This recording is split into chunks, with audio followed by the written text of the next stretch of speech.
টিয়ক সমষ্টিৰ অন্তৰ্গত হলমাৰা চোলাধৰা অঞ্চলত ভোগদৈ নৈ উটি অহা এটি মহিলাৰ মৃতদেহ উদ্ধাৰ। যোৱাকালি এগৰাকী মহিলাই পুত্ৰ সহিতে জাপ দিছিল ভোগদৈ নদীত। উক্ত মৃতদেহটো কৃষ্ণা বৰা বুলি চিনাক্ত কৰিছে পৰিয়ালৰ লোকে।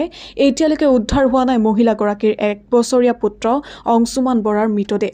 উদ্ধাৰ অভিযান অব্যাহত ৰাখিছে SDRF বাহিনীয়ে।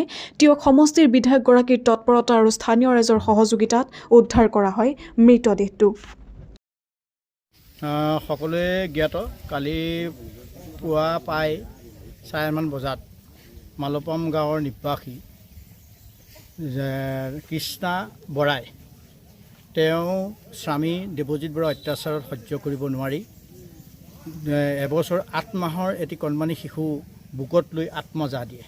কালি স্থানীয় প্ৰশাসন গাঁওবুঢ়া প্ৰমুখ্যে সন্মানীয় ব্যক্তিসকলে আৰু SDRFে দিনটো অনুসন্ধান চলালে, ক'তো তেওঁৰ ডেড বডি বিচাৰি পোৱা নগ'ল। আজি টিয়ক বিধানসভা সমষ্টিৰ সন্মানীয় বিধায়ক, জনপ্ৰিয় বিধায়ক, প্ৰতিটো মুহূৰ্ততে সময়ৰ বিপদৰ সময়ত দেখা দিয়া বিকাশ শইকীয়া ডাঙৰীয়া আহি পানি বানপীড়িত অঞ্চললৈ আহিছিল। চিগাত ৰৈ থাকোঁতেই ইফালৰ পৰা চিঞৰ বাখৰ লাগিলে যে এটা ডেড বডি উটি গৈছে।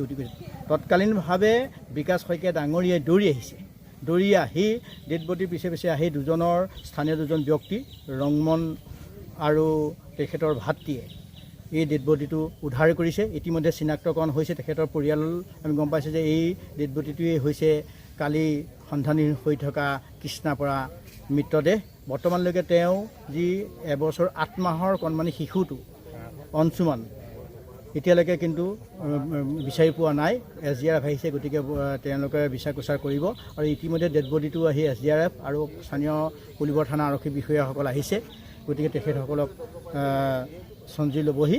গতিকে বৰ্তমান এই অংশুমান বৰাৰ যি এবছৰ 8 মাহৰ কেঁচুৱাটো SDRFৰ বিচাৰ অনুসন্ধানত অব্যাহত আছে।